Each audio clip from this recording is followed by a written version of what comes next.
Nagsimula ang pelikula sa isang grupo ng Black Ops Special Agent para sa United States na tinatawag na The Losers, na nagsasagawa ng operasyon sa Bolivia. Binubuo sila ni Roque, ang strategy mastermind, Cougar, ang sniper, Jensen, na marunong sa teknolohiya, at si Puch, ang dalubhasa sa transportasyon at mabibigat na armas. Naglalaro sila ng baraha sa gitna ng kagubatan at ginagawa nilang pantaya ang kanilang mga armas at kagamitan. Biglang dumating si Clay, ang pinuno ng grupo, at sinabi sa kanila na oras na. Ang kanilang misyon ay ang sirain ang compound ng isang Bolivian drug lord na si Fidel. Sinabi ni Clay na ang kailangan lang nilang gawin ay dalhin ang target sa lugar ng paparating na airstrike at pagkatapos ay agad na umalis. Gayunpaman, nang sila ay makarating at sinusubaybayan ang compound, nakita ni Cougar ang maraming bata na dinala sa bahay ng drug lord. Ipinakita niya ito kay Clay, na agad na inutusan si Jensen na tawagan ng kanilang commander upang ipahinto ang airstrike. Gayunpaman, isang lalaking nagpakilalang Max ang sumagot sa kanila at sinabing matutuloy ang ibinigay sa kanilang order. Sinubukan nilang kantakin ang mismong piloto ngunit hindi nila magawa dahil nakajam ito. Dahil wala nang pagpipilian, ang grupo ay nagpasyang iligtas ang mga bata at pasukin ang compound bago pa dumating ang airstrike sa loob ng 8 minuto. Nagawa nilang makapasok at patayin ang lahat ng tauhan ni Fidel nang walang nasasawi sa kanilang team. 4 na minuto ang natitira sa airstrike, matagumpay nilang nailigtas ang lahat ng bata at dinala sila sa school bus. Sinabi ng isang bata kay Clay na ang kanyang kapatid ay naiwan sa itaas. Nakapasok si Clay sa silid ni Fidel at nakita itong hawak ang batang lalaki bilang bihag.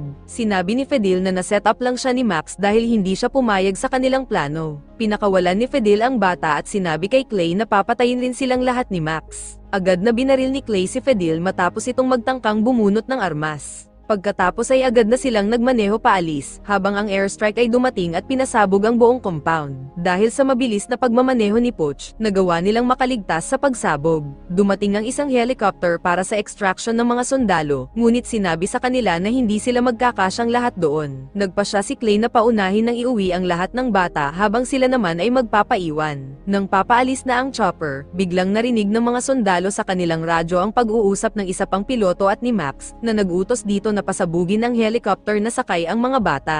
Napagtanto ni Clay at ng kanyang mga tauhan na sila ang dapat na nakasakay sa helicopter at ipapapatay ni Max. Dahil niloko sila, nagpasya ang grupo na ipeke ang kanilang kamatayan at itinapon ang kanilang mga dog tags sa mga labi. Kumalat ang balita ng pagsabog ng helicopter at ang lahat ng miyembro ng team ng The Losers ay itinuring na patay. Dahil stranded sa Bolivia, ang grupo ay nagpasya na ang kanilang mabuting hakbang ngayon ay ang manatiling nakatago hanggang sa magkaroon ng pagkakataong mabawi ang kanilang pagkakakilanlan at makapaghiganti. Samantala, sina Clay at Roque ay naging eksperto sa sabong habang sina Cougar at Jensen ay nagtatrabaho sa tindahan ng manika at si Puch ay sa pagmemekaniko. Isang gabi, napag-alaman na hindi pa nila nakita ang lalaking nag-utos sa kanila na si Max. Sinabi ni Roque kay Clay na imposibleng patumbahin nila ito dahil wala silang pera at koneksyon. Sinabi pa niya na mas mabuting mag-focus sila sa misyon na makabalik sa Amerika kaysa sa paghihiganti kay Max. Gayunpaman, si Clay ay desidido na pagbayarin si Max sa kanyang mga ginawa at naghanda na siya ng mga plano upang malaman ang pagkakakilanlan nito.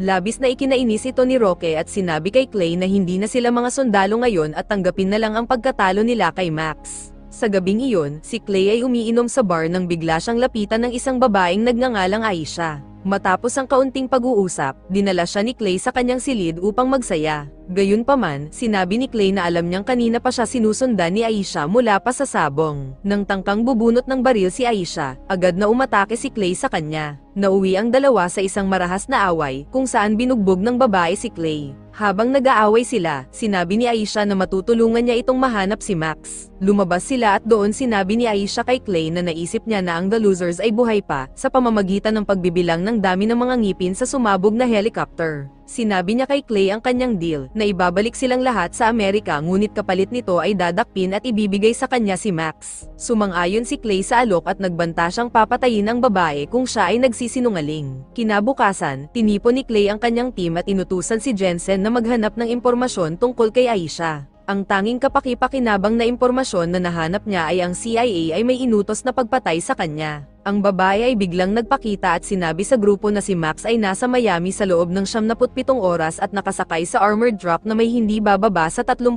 bantay na nakaabang. Nag-aalinlangan si Roque sa una ngunit naniniwala ang iba sa team na ito ang tanging paraan upang malinis ang kanilang pangalan. Ang eksena ay lumipat sa Dubai kung saan nakikipag-usap si Max at ang kanyang tapat na tauhan na si Wade sa mga Indian. Ngunit nagkaroon sila ng maliit na pagtatalo, kaya inutusan ni Max si Wade na itapon ang isa sa building. Nalaman na bibili pala si Max ng snook sa kanila, isang eco-friendly na mapanirang bomba na kayang sirain ang isang buong isla nang hindi gumagawa ng polusyon. Pagkatapos ay ibebenta niya ang bomba sa ibang tao sa mas mataas na presyo upang kumita mula sa kanila. Sa kabilang banda, ang The Losers ay nakabalik sa US at nagpatuloy sa kanilang unang misyon na pagnanakaw ng helicopter. Nagpanggap sina Jensen at Roque bilang mga sundalong nasugatan mula sa aksidente sa kalsada at tumawag ng medic para sa tulong. Nang dumating ang medic, binaril ng pampatulog ni Cougar ang mga ito habang pinatumba naman ni Poch ang mga piloto. Pagkatapos ay tinesting muna nila ang isang rocket mula sa chopper, bago ito ninakaw sa pamamagitan ng pagsakay sa truck.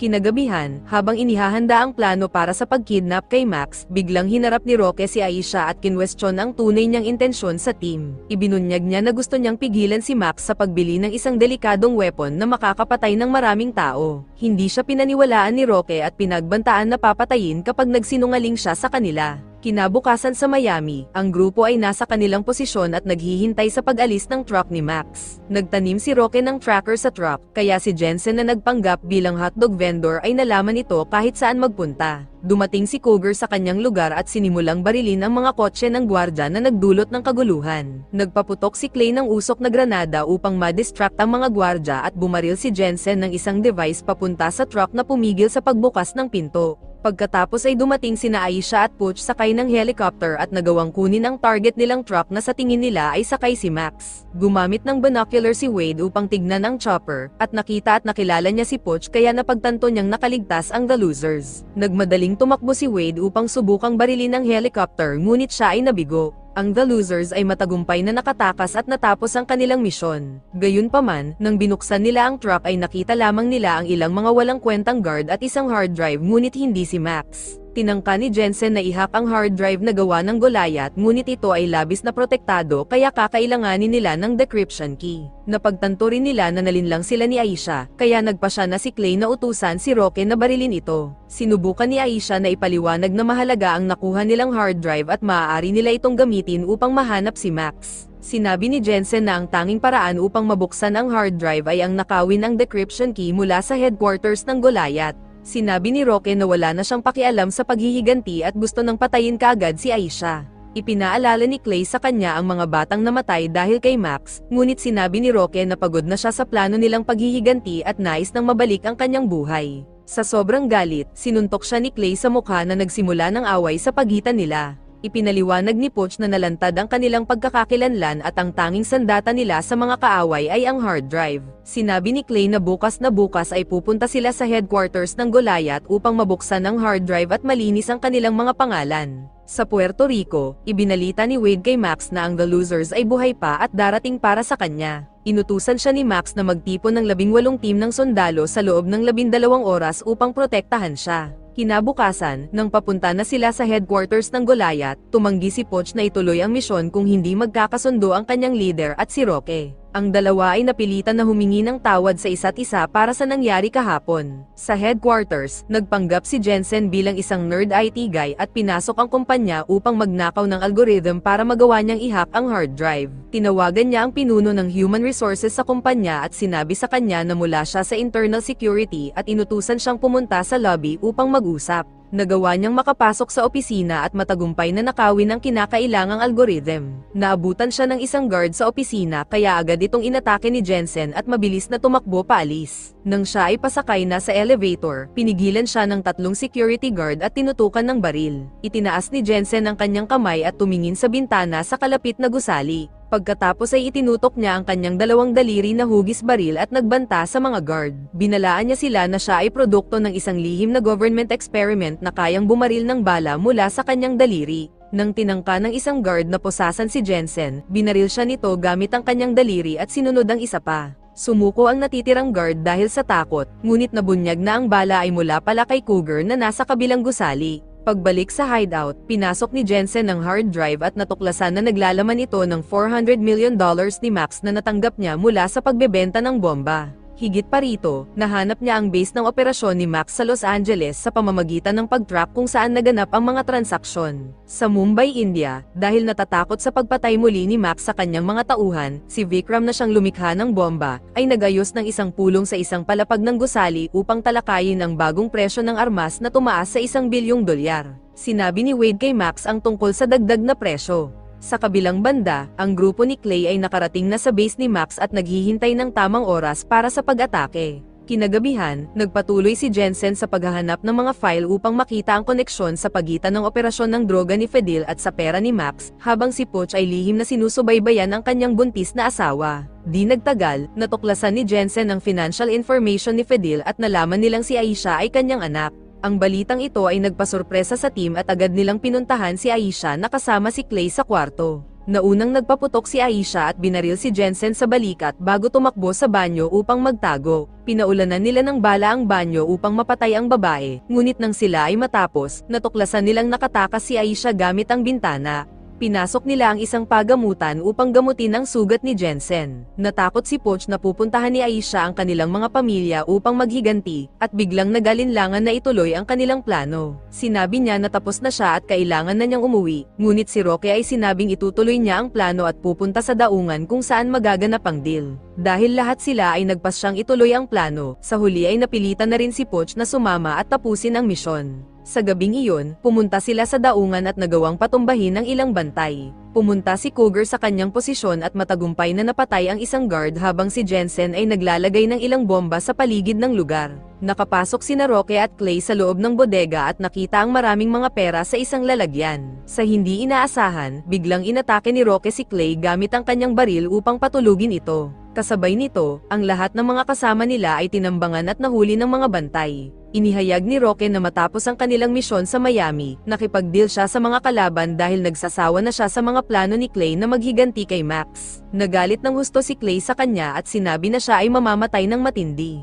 Kinabukasan, inihanda ni Max ang pera at nasa proseso ng pagkuha sa mga snooks. Lumalabas na hindi niya babayaran si Vikram at pinilit siyang i-activate ang device. Samantala, si Clay ay dinala sa isang van habang ang kanyang mga tauhan ay inihanda upang patayin. Nang malapit nang mapatay ang The Losers, biglang nagpakita si Aisha na may dalang rocket launcher at nagdulot ng kaguluhan. Ginamit ng grupo ang pagkakataon upang atakihin ang mga bantay at makalaya. Nang matagumpay na makatakas ang lahat ng miyembro, muli silang nagsama-sama upang magpatuloy. Biglang lumitaw si Aisha at tinutukan ng baril si Clay. Tinanong niya ito kung pinatay ba niya ang kanyang ama na si Fidel noong kanilang naunang misyon sa Bolivia. Sinabi ni Aisha na nalaman ni Fidel ang tunay na plano ni Max at sinubukan siyang pigilan, kaya sinet up siya ni Max at pinadala ang The Losers upang patayin ito. Kalaunan ay nagpasya si Aisha na ituloy ang kanilang planong hulihin si Max. Tumakbo si Clay sa eroplano kung saan nagtatago si Roque, habang ang iba pa ay hinahabol si Max. Nakarating si Clay sa eroplano at kinalaban si Roque.